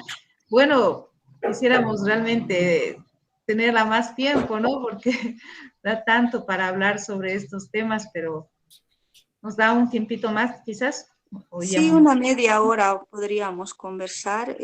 A mí me gustaría también escuchar su voz, ya que han quitado sus fotos de la reunión, por lo menos su voz. Sí, bueno, entonces, ya que la licenciada Silvia nos regala un poquito más de tiempo, invito a los compañeros, quizás alguna pregunta que no hemos tocado también, se puedan manifestar, compañeros.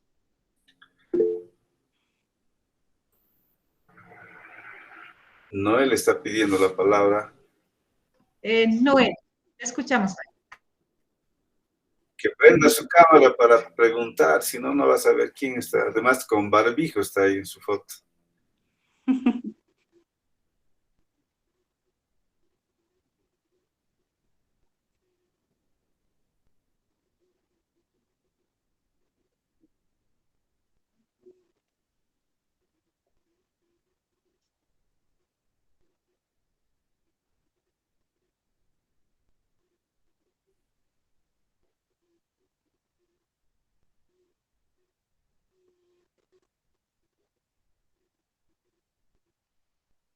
Mm,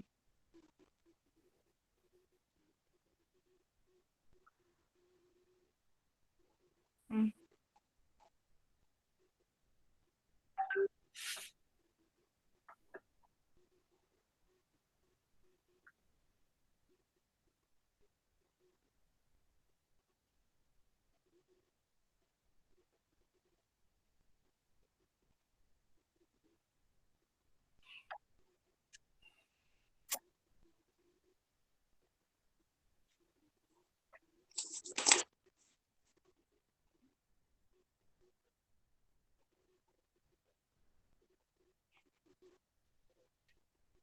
mm.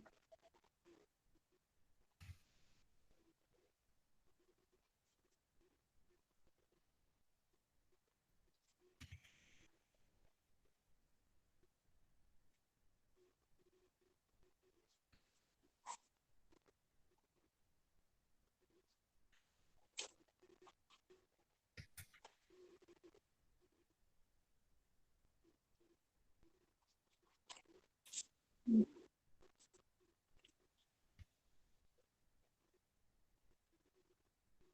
mm.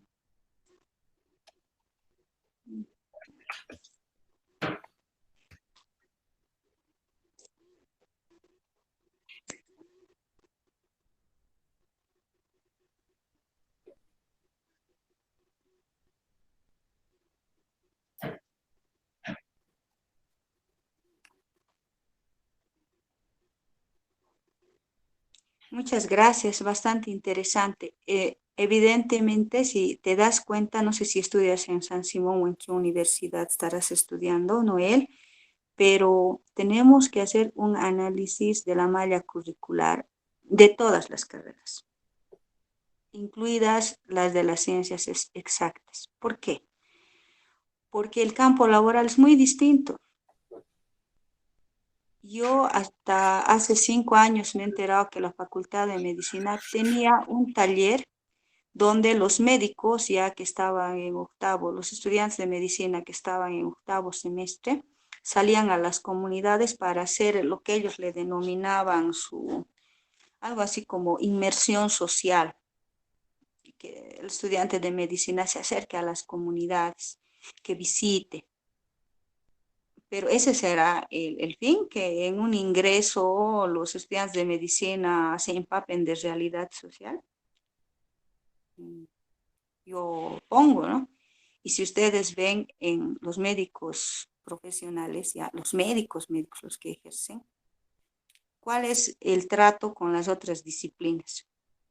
¿Alguna vez han notado que el médico jamás va a hablar de tú a tú? No sé, si incluso con un ingeniero, con un abogado, ¿no? Él cree que su disciplina está por encima en la forma del trato, incluso con las otras disciplinas que pueden tener igual importancia, ¿no? Y el cambio de esa actitud, de ese mapa mental que tienen estos profesionales, que no solamente a veces es entre médicos. Yo trabajo con médicos Mi Salud, que en su mayoría esos médicos Mi Salud son los médicos que se han formado en Cuba. Tienen formación política, aparte de tener formación médica también, ¿no? Y con médicos que se han formado en San Simón y tienen más han sido más abocados al tema técnico. Entonces, ahí hay una diferenciación entre ellos. Los ningunean a los Mi Salud. Y peor todavía a las enfermeras. La licenciada tiene su estatus, pero la auxiliar. Entonces, ahí yo creo que las mallas curriculares sí deben ser cambiadas porque tenemos que hacerlas más humanas. No es simplemente una profesión. Si el médico, y hay muy buenos médicos familiares, conocen el entorno de la familia y van más allá de la enfermedad y se acuñan en el tema de prevención, que es en lo que yo estoy trabajando. Yo trabajo en prevención, yo no conozco de ciertas características médicas que un médico, por tanto, ha estudiado tantos años, entonces él sabe técnicamente eso, pero el tema de la prevención no tiene que ver solamente con eso, tiene que ver con la interrelación con el paciente. Y en eso sí te doy la razón, Noel. Hay muchas cosas, incluso en sociología. Cuando yo he salido de sociología, podía perfectamente, mi docente de lenguaje era Giancarla de Quiroga, muy estricta en la forma de escritura, excelente. De epistemología era el señor Juan Arauz, muy bueno. De antropología, el finado, que en paz descanse, Federico Aguiló. Y así, tenía muy buenos docentes que me han dado los insumos, pero cuando yo he hecho mi primer trabajo, que era en el CETEM, en el Centro de Estudios del Trabajo y la Mujer, ¿saben a qué me he dedicado? Al plan padrinazgo. Ese ha sido mi primer trabajo. Durante 3 meses he recorrido comunidades de Tacopaya, enseñando a niños de primaria, bueno, enseñando, eso decía el contrato, ¿no? Tienes que enseñar a los niños de primaria el manejo del medio ambiente. Yo decía, el manejo del medio ambiente. Si ellos viven en la comunidad, ellos me pueden enseñar a mí. Y aparte de eso, ellos tenían padrinos en otros países, sobre todo en Alemania, y tenían que hacer sus cartas, tenían que dibujar, les llegaba recursos, hacíamos mejoramiento de la vivienda. Entonces ahí no he escrito, porque lo único que tenía que hacer escribiendo eran informes. Mis informes siempre en el marco de lo que me ha educado la licenciada Giancarla, pero aparte de eso, más no. Y el tema de género, no sé ahorita si hasta donde sé en sociología el tema de género son en talleres bien específicos, bien específicos. Ahora, antropología me ha dicho que tiene una materia, un colega me comentó, hay una materia de género en antropología. Pero ¿qué pasa con el resto? ¿Qué pasa con el tema, no sé, pues medioambiental, cambio climático, que es un tema que llama a la profesión? ¿Qué pasa con el tema de gobernabilidad? Análisis del discurso es una materia de cursos que ya están, no sé, por sexto, séptimo semestre. No sé, el análisis de las nuevas tendencias sociológicas que están surgiendo dentro de nuestro país. ¿Por qué no hacemos un análisis de qué es lo que quiere decir este vivir bien, de qué es lo que es descolonización, derecho de la madre tierra, y esto que discursivamente se está manejando? Porque nosotros tenemos que por lo menos ver las principales vertientes discursivas de esto. Y ahí me sumo a esto otro que nos dice Noel, ¿no? Cuando surgió el instrumento político por la soberanía de los pueblos, tiene una historia bien interesante y que en algún momento hemos estado también, hemos sido parte de ese proceso, no de manera directa, sino de manera indirecta, participando con los compañeros de las organizaciones campesinas. En CIPCA conocemos un texto que si alguna vez tienen la oportunidad de leer, háganlo porque ahí se ve cuál era la visión del instrumento político. Se llama el Proyecto Histórico Popular. Nosotros como técnicos de CIPCA lo llamamos el PHP. Y ahí estaban las propuestas de las organizaciones campesinas sintetizadas, y que no solamente tenía que ver con el tema político, tenía que ver con muchos temas, participación política, estaba algo también de la participación de las mujeres, tenía que ver con la producción agrícola, y en muchos de estos casos han emulado. Por ejemplo, las Coracas tenía que ver con esto, ¿no? Ya han estado dirigentes visionarios dentro de este proyecto histórico popular y ahí veíamos el país que se quería, el país que se quería desde las organizaciones campesinas.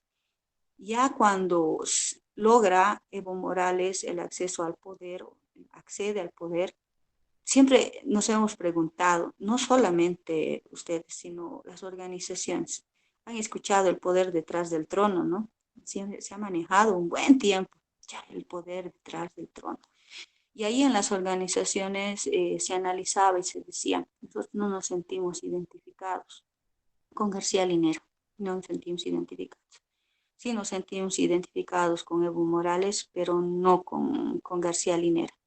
Y muchas de las dirigentes a mí me decían, cuando vas a la sede de gobierno, decirle, tú notas clarito quiénes trabajan en la oficina presidencial y quién en la vicepresidencia. Y yo decía, ¿cómo? Claro, cuando vas ante el compañero Evo, ves personas como nosotros, de pollera, atendiéndote, la secretaria también así, pero cuando vas a la oficina del García Linera, no sé, pues, Gucci, Prada, y eso, ¿no? esa diferenciación y discursivamente también hacía mucho. Yo a Filemón Escobar le he conocido ya en la última etapa, y precisamente porque es parte de mi zona, ¿no? Él es dirigente minero de lo que es el norte de Potosí, y él tenía un claro discurso marcado y algo que con mis compañeros, y esto entre comillas les comentaré, yo provengo de una familia de dirigentes mineros, el apellido de mi papá es Rasguido Lora, entonces los Lora son mis parientes. Y ahí, entre tertulias y tertulias familiares, decían, cuando nosotros nos han relocalizado, nos hemos ido a varios lugares a colonizar. Hay mineros en el Chapare, hay mineros en los Yungas. Y lo que hemos hecho es esta tradición sindicalista que tenemos, poderles comentar, y ellos lo han asumido y lo han adaptado. Eso es lo que decían, ¿no? Y en este caso, si tú te pones a pensar, esas estrategias de manejo organizativo, de lucha, de reivindicación, son similares a las de los mineros, con la única diferencia que en el caso de los mineros eran otras sus demandas sociales y el de los colonizadores son otras, ¿no?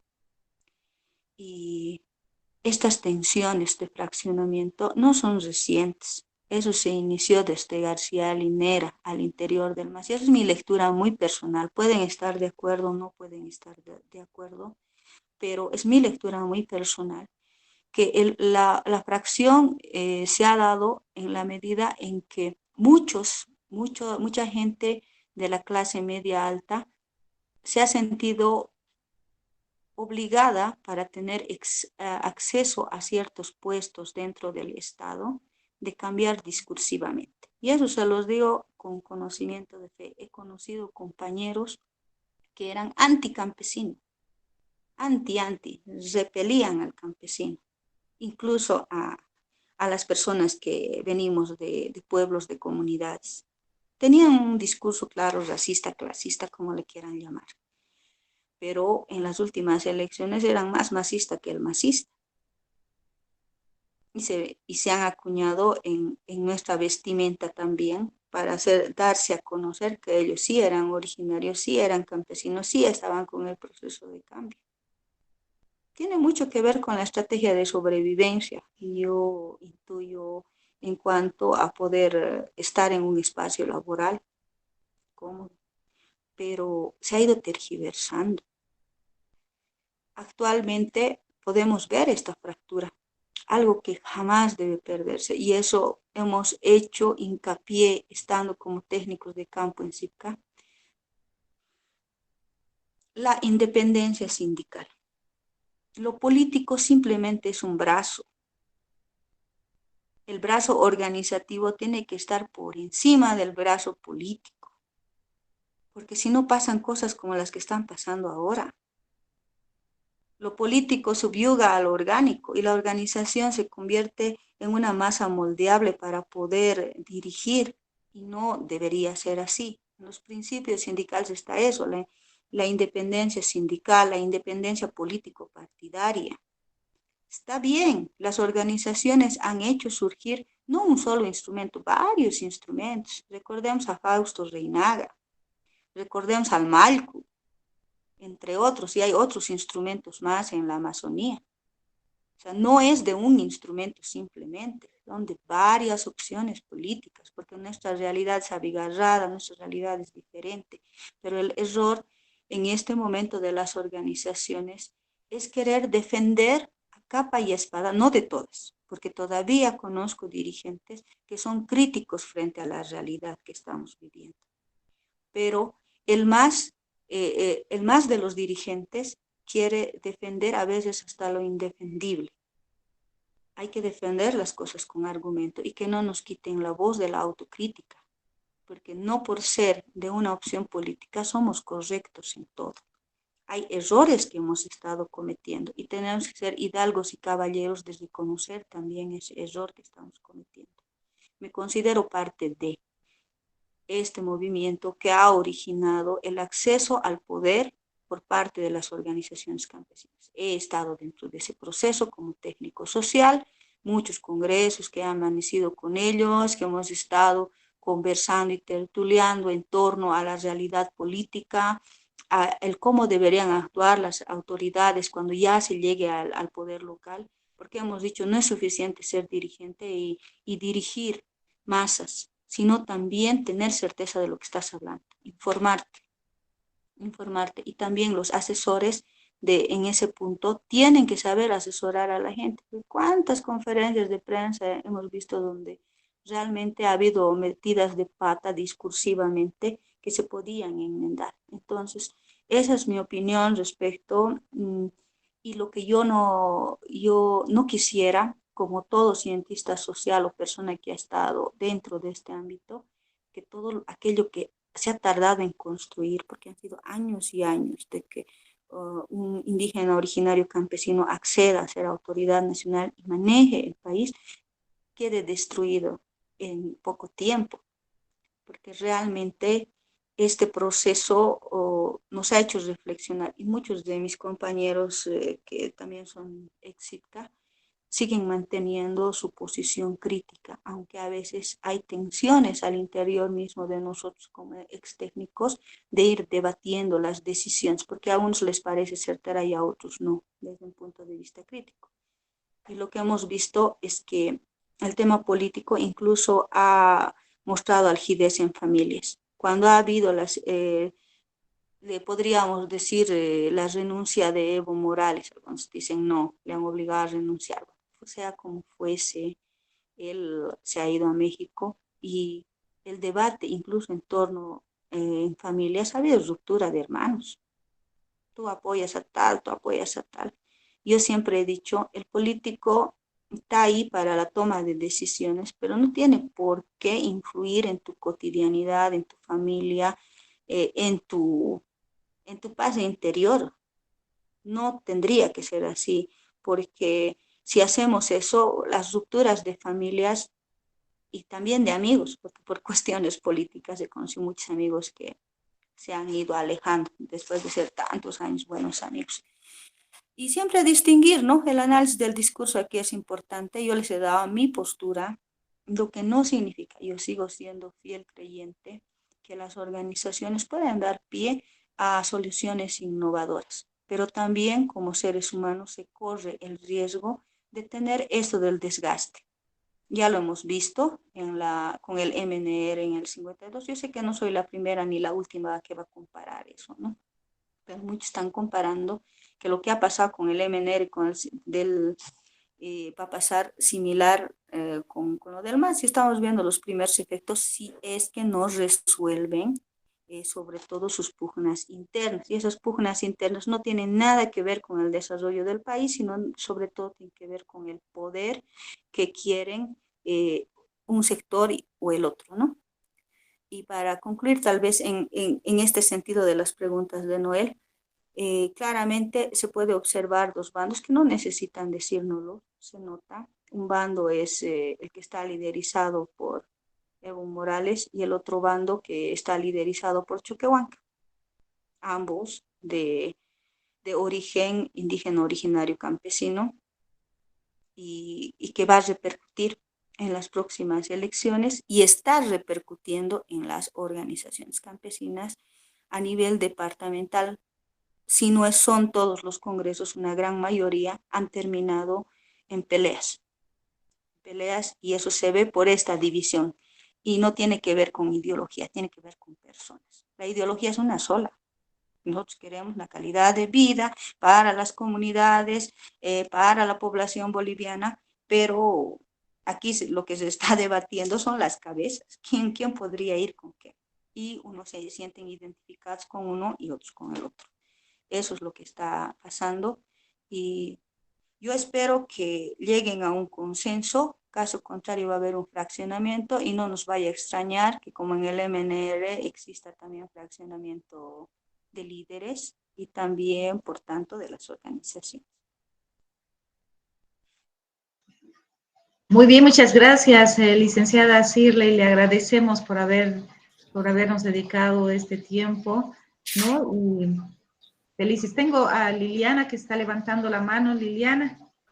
Y esa será la Sí, última pregunta, ya yo creo. ahí tenía varias preguntas, pero bueno, en principio darle Genial. las gracias a la licenciada Shirley por compartirnos toda esta experiencia, pero tengo una pregunta. ¿Un sociólogo tiene que estar dentro de una línea política para desarrollar exitosamente su proyecto o en qué posición debería de estar? Mira, dependiendo del contexto. Hay personas como yo, personas como Juan Carlos, que no necesitamos la adscripción a un partido político para generar un espacio laboral. Y eso tiene que ver con muchos aspectos, ¿no? En parte tu formación y tu convicción como profesional, porque tú también provienes de una larga data familiar que te han inculcado ciertos aspectos. No es tener trabajo por tener trabajo. Créanme, si es que fuese por esta cuestión de adscripción política, ahorita yo no estuviera realizando consultorías. Lo más probable es que hubiese estado, no sé, pues en YPFB, en algún ministerio trabajando, porque por mi misma forma de trabajar me he relacionado con muchas de estas autoridades que ahora están a nivel nacional ocupando cargos de importancia. Pero no se trata de eso. Y mucho depende de lo que tú quieras forjar en tu profesión. También conozco colegas, y eso es una verdad a voces, ¿no? Quien quiere tener un cargo dentro del municipio, dentro de la gobernación, tiene que tener una adscripción, no solamente una adscripción política, sino una total renuncia incluso a tu forma de pensar, porque hay espacios en los que no puedes decir lo que tú piensas como técnico. Y ahí yo digo, cada uno tenemos que balancear eso.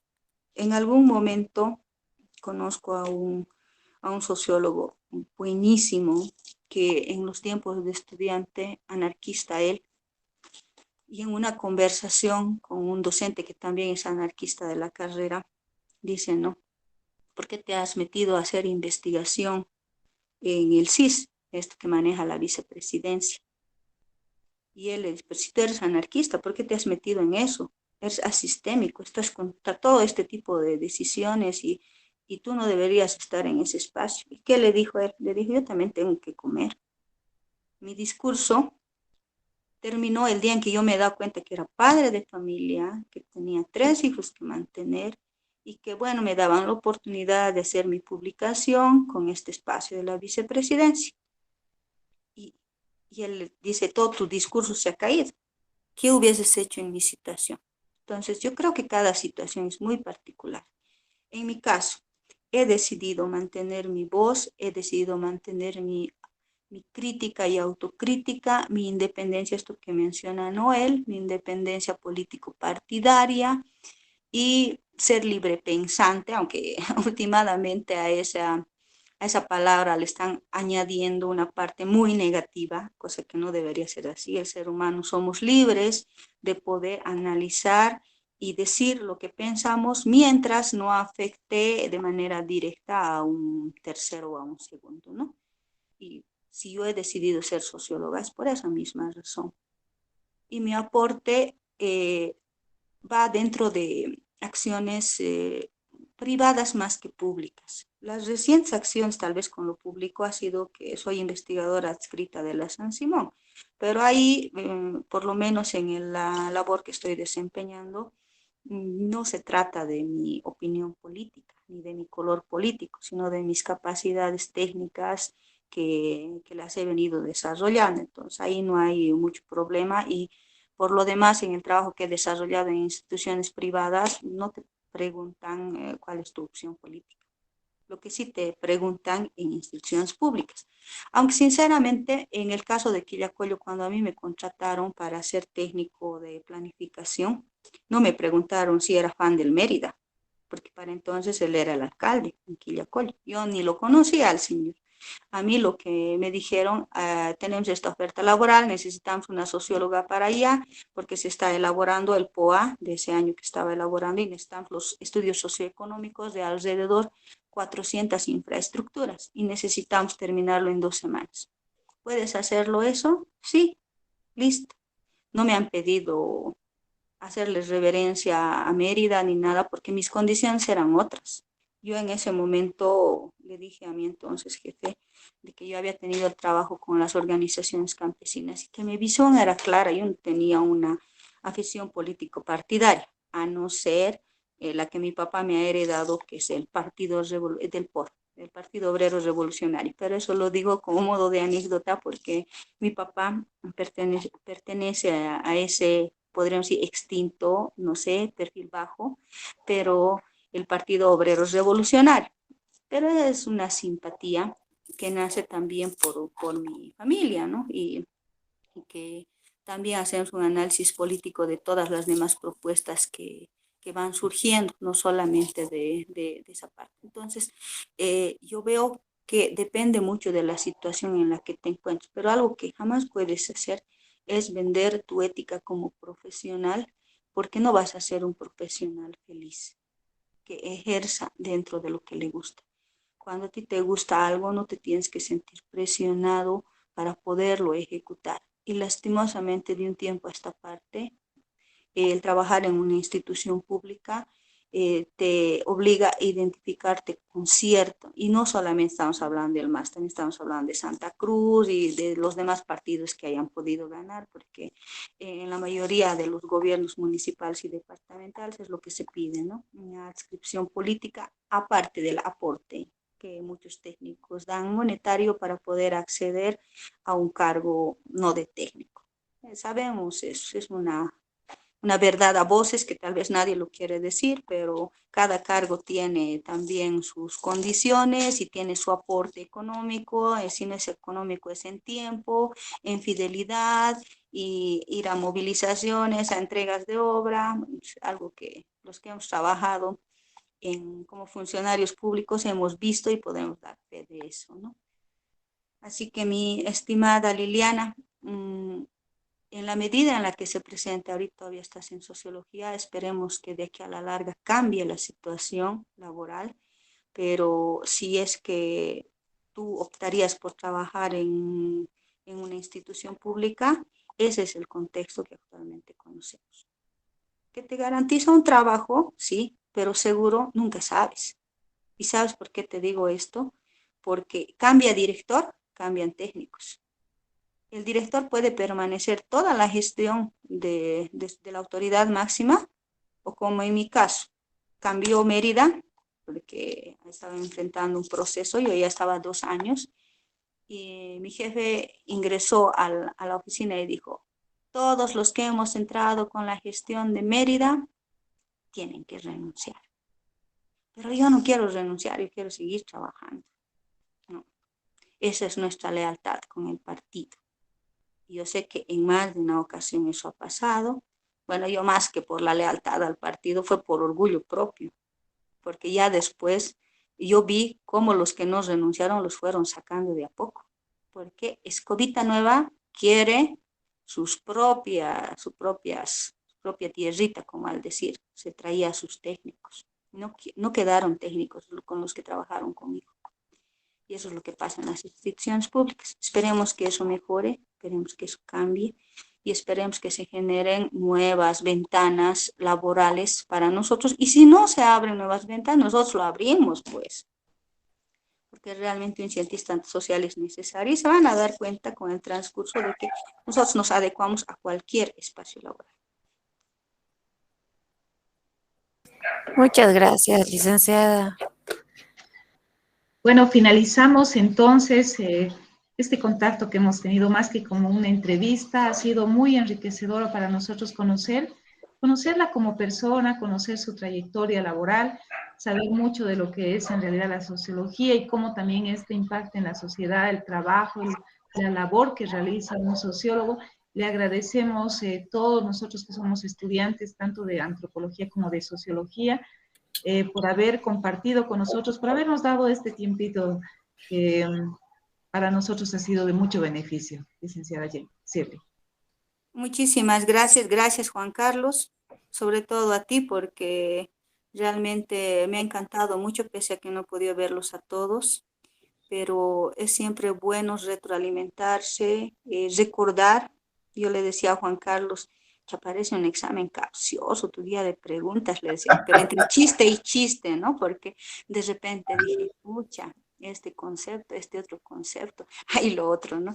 Que tiene que ver con las nuevas, los nuevos análisis, la teoría credencialista, la teoría del espectáculo, la sociedad del miedo. Entonces, bueno, yo dije, lo bueno es de que ustedes están a la par de las nuevas tendencias sociológicas en cuanto a teoría, pero tampoco tenemos que descuidarnos de esta otra parte que tiene que ver más con la parte práctica, ¿no? La lectura en cualquier profesión es buena, incluso para los matemáticos. Entonces, yo creo que ahí el leer, el siempre estar al tanto de la coyuntura nacional, empaparte de esta realidad nos hace bien, porque da sentido a la profesión que tenemos. Y por eso yo estoy feliz de compartir con ustedes, porque he podido notar que tengo que volver siempre a esas mis raíces para poder tener energía y poder seguir ejerciendo nuestra profesión.